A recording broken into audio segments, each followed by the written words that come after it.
Hi everybody, my name's Lynn Hayes. Welcome back to my channel. In today's video, we'll be talking about all of the astrological energies for the week from March 8th to March 15th, 2021.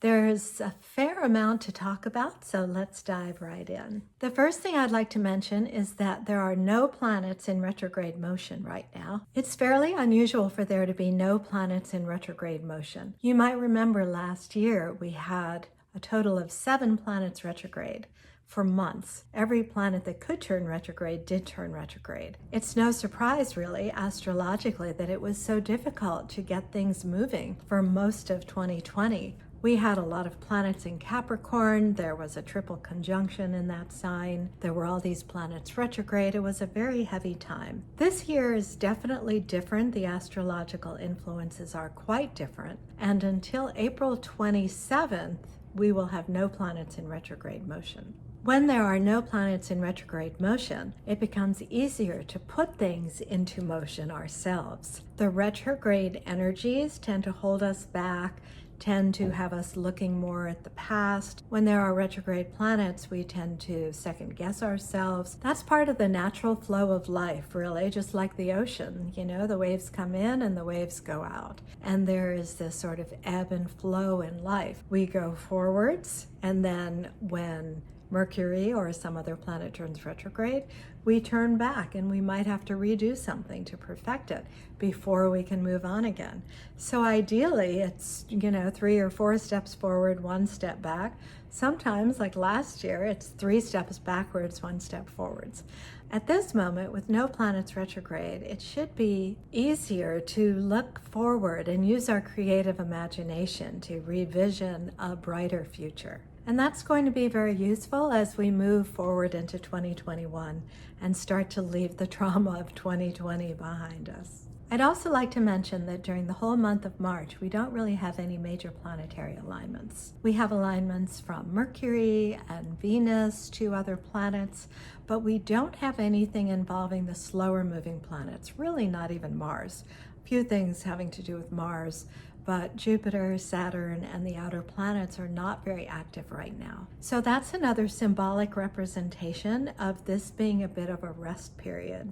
It also helps these more minor planetary alignments to stand out more. If we have a big transit of Saturn or Pluto, we may not notice that Venus is sextile Neptune, which is a wonderfully creative, harmonious time. But now with no major planetary alignments, all of those minor cycles will really have an opportunity to shine. On March 13th, we have a new moon in the sign of Pisces. So you may remember that in February, we had a big Aquarius stellium. We had a new moon in Aquarius. I think it was February 10th. And there was this powerful explosion of Aquarian energies. Aquarian energies are bright, they're very sparkly, they excite us to want change, and Pisces is very different. So now we're shifting into the sign of Pisces. At the time of the new moon, we will have Venus and Neptune, and of course the sun and moon, all in the sign of Pisces. Venus and Neptune are very connected in a certain way. Neptune, of course, is the modern ruler of Pisces. Jupiter is the traditional ruler. We'll put that aside for now. But Venus has to do with earthly love, romantic love, the love of one human being for another. Our tastes, of course, and our sensibilities have to do with Venus. Neptune is an outer planet. It's a transformational force. It inspires divine love, divine compassion. It inspires the heart to open up, but not in such a personal way. So with Venus and Neptune both in the sign of Pisces, which is a sign of dreaminess, artistry, creativity, intuition, imagination, there's a huge opportunity for the heart to open, especially at the Pisces new moon. There's also an opportunity for a tremendous download of creative energy, inspirational energy. It's a wonderful week. Really, the whole week is very Piscean. So it's a very good week for imagination, anything creative, anything having to do with meditation or finding a way to have a more transcendent experience in your life is perfect for this week. On March 15th, Mercury is going to leave Aquarius for the sign of Pisces. We will then have 4 planets in Pisces. The Sun, Venus, Neptune, and Mercury will all be in Pisces. The only planets left in Aquarius will be Jupiter and Saturn. Then, of course, we have only Pluto is left in Capricorn as a holdover from last year. So 4 planets in Pisces, the Pisces New Moon. This is really going to be a beautiful week of inspiration. Now, whenever we have a strong Pisces influence, it's not always a very good time to try to be practical or to try to be organized or to try to do anything that really requires a clear mind, because Pisces is all about blurring the boundaries. It's all about transcendence. It's all about relying on our intuition and our higher vibration in order to get things done, not about the details of life. If you can, if there's anything that you have to do that's very detailed, you might want to wait until the moon goes into Aries later this week, and we'll be talking about that in just a minute. So that takes care of the big influences, and now let's talk about the week ahead. In this section, please keep in mind that the dates and times I'm using are for the Eastern time zone, and please adjust for your locality. Things are pretty quiet astrologically on Monday. The moon is in Capricorn and makes a mild alignment, sextiles to the sun and to Neptune, which you really won't even notice. So the moon is in Capricorn, where this is a good time to get things done. If you have to do anything, do it front-loaded when the moon is in Capricorn. Then later in the evening, Eastern time, the moon is going to conjoin Pluto at 7:52 p.m. Eastern time. When the Capricorn moon lines up with Pluto, there can be an intensification of our need to get things done. I don't see this as really being very problematic. I don't think it'll create any real issues for you, but just know that there will be more of a focus on Monday, and especially later in the day. Tuesday, March 9th is another story entirely. First of all, there's a strong square aspect between Venus and the nodes of the moon. People often think of squares, which are 90-degree angle aspects, as being bad aspects. And it's true that they can create some conflict, and the purpose of that is because conflict requires a resolution. We can have all the harmonious transits in the world, sextiles and trines. They're very supportive, they're very lovely, but we often don't even really notice them, and they don't effectuate change. The squares create conflict that really does require a resolution. Now, whenever we have a planetary aspect to the nodes of the moon, which have to do with the direction of our fate, we often don't notice anything that day. Sometimes there's an experience that happens, and then later we might look back and say, that was a very significant time. This thing happened. I heard from that person, and it started this whole chain of events to make this other thing happen. But when there's a square, which is a 90-degree aspect to the south node of the past and the north node of the future, often there's a choice that's required. There's something that has to be done to help us to let go of the past and move towards the future. Many of us don't really want to let go of the past. Many people don't want to let go of the past. And I would say all of us at one time or another don't want to let go of the past. We like how things are. We don't want to move into an unknown that might not be better. But we live in a world where we have to keep moving forward. We can't look back. And I always think of that story in the Bible with Lot's wife. You know, she was told, don't look back. You'll turn into a pillar of salt. And she did look back, and that's what happened. I always think of that as an example of this idea that we have to keep looking forwards. I always think of that as an example of the fact that even though we want to live in the present moment, we want to cultivate presence, we want to have a rich experience of the here and now, we cannot go back. We are only moving forward into the future as we live in the present. So anytime there's a square from the south node to the north node, there's a question that needs to be asked. Is there something that I have to let go of? And because we're dealing with Venus, these things likely have something to do with our ideas about relationships, our attitudes about how we feel about ourselves, which is also tied to Venus. There could be a need for a decision about a relationship or even a financial decision, which is also Venus related. And there could just be a shift in our attitude, especially our attitude about relationships and wealth. So this only lasts for a day or so, and you may not even notice, but it's an event that's happening whether we notice it or not. So I wanted to kind of plant that seed in your mind for Tuesday. The moon is very active on Tuesday. It enters Aquarius at about 2:40 a.m. Eastern Time. Then it starts interacting with lots of different planets. First, it sets off the square between Saturn and Uranus that we talked about a couple of weeks ago. That exact alignment has passed, but the two are still in range, and the moon does what we call translates the square. So the moon squares Uranus at 5:06 p.m., and then it conjoins Saturn at 7:44 p.m. So it's connecting the two through their interaction with the moon. It's sort of like if you have a friend and you have another friend, they don't know each other, but you're the connection. That's what we're talking about with this translation of the square. So this idea of the challenging conflict between holding on to the past, again, this is an echo of this theme. Saturn holds on to what exists. It creates structures. It builds on things that are supposed to last. Uranus says, if it doesn't work, let's tear it down. Uranus is the planet of reaction. It's the planet of rebellion, radical behavior. So the square from Saturn to Uranus is the theme really of 2021. We're seeing this play out everywhere in the news.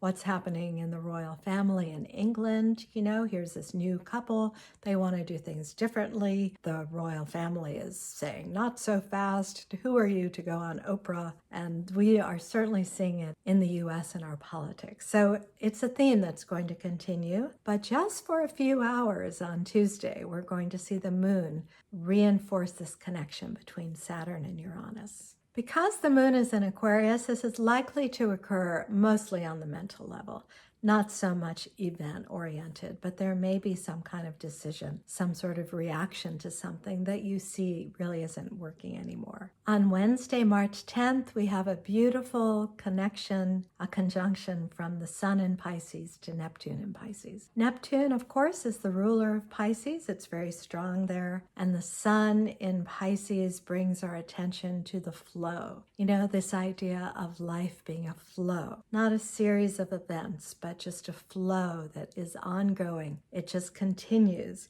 and we sort of fall into that flow and just allow things to happen. That's the energy of Neptune. It's the energy of Pisces, and now the Sun and Neptune combine. So for any kind of creative person, Wednesday is going to be a beautiful day of creative inspiration. It's a great day for artists and writers, and really anybody, because we're all creative in one way or another. And this is a day where this creativity can really shine. At about 1 p.m. on Wednesday, the Aquarius moon conjoins Jupiter. Jupiter is the traditional ruler of Pisces. So we're starting to see a lot of these Pisces themes coming up. We have the Sun conjunct Neptune, the modern ruler of Pisces. We have the Aquarius moon conjunct Jupiter, the traditional ruler of Pisces. Under the traditional rulership of Pisces, Jupiter asks the question, what gives our life meaning? And under Neptune's modern rulership, there's this idea of transcending the mundane world and having an experience of greater bliss. And that's kind of the theme for Wednesday, March 10th. And this is really the last Aquarian experience for some time. We're starting to move into the period for the Pisces New Moon now. After this burst of awakening and new ideas that evening, we'll start moving more into the Pisces flow as we start to get ready for that new moon. There's a relatively minor set of aspects I want to talk just a little bit about this week. The Sun is going to square the asteroid Juno on Thursday, and then on Monday, March 15th, Venus is going to square Juno. I'm not so certain that we are really that aware of these transits to asteroids. They don't seem to really cause events that call our attention to something, but it's possible that a theme could come up in your life. So I just wanted to mention this a little bit. Juno, was famously the wife of the god Zeus. He was a very bad husband. And Juno, I've always felt, is not really the happiest of the goddesses. She plays the role of the dutiful wife, where Venus Aphrodite gets to have all the fun. But Juno really has a lot to do with our responsibilities and our relationships, our commitments. So with the Sun squaring Juno on Thursday, March 11th, and then Venus squaring Juno on March 15th, There's a possibility that our obligations and our commitments and the formalities of our relationship may stand in the way of some personal development.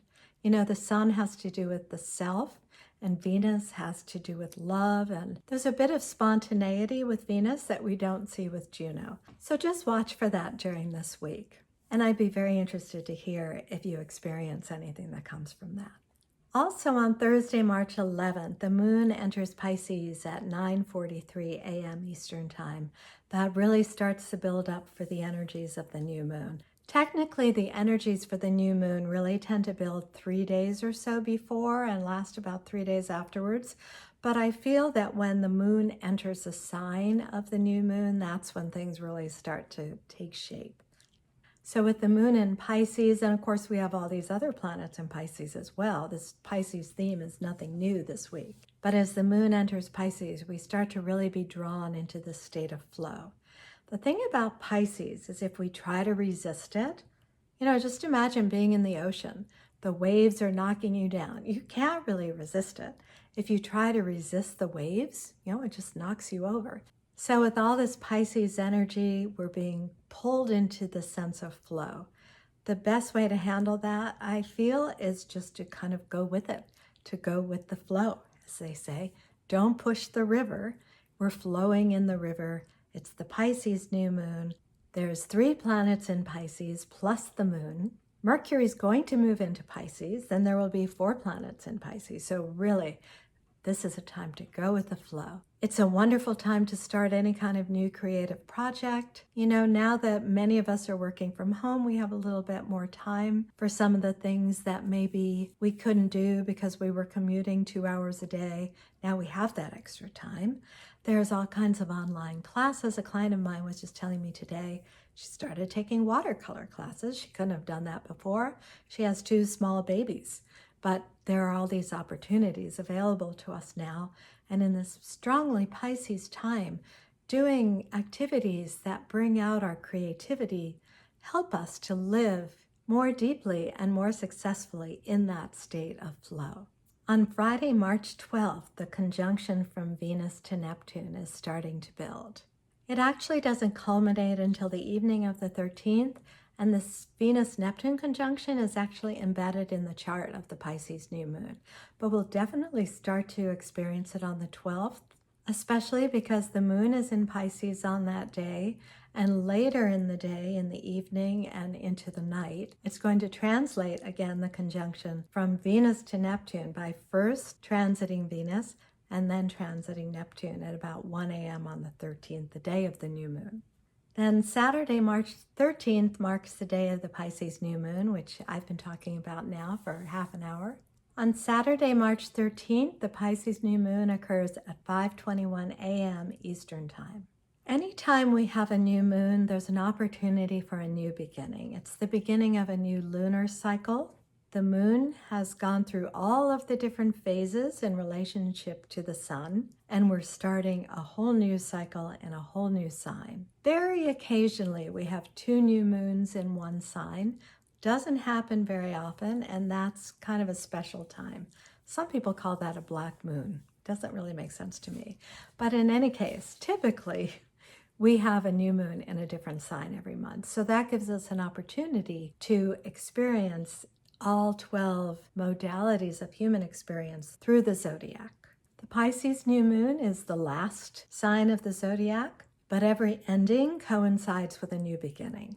So this isn't really the end of a cycle, but it's the beginning of something new. And in fact, when the moon is new, it's actually dark in the sky. The moon is still invisible. It doesn't start to appear until that first crescent begins and the lunar light starts to come back. So on Saturday, March 13th, we have the Pisces new moon in the morning. But then the moon moves into Aries at 6:43 p.m. That's going to wake us up out of our sleep.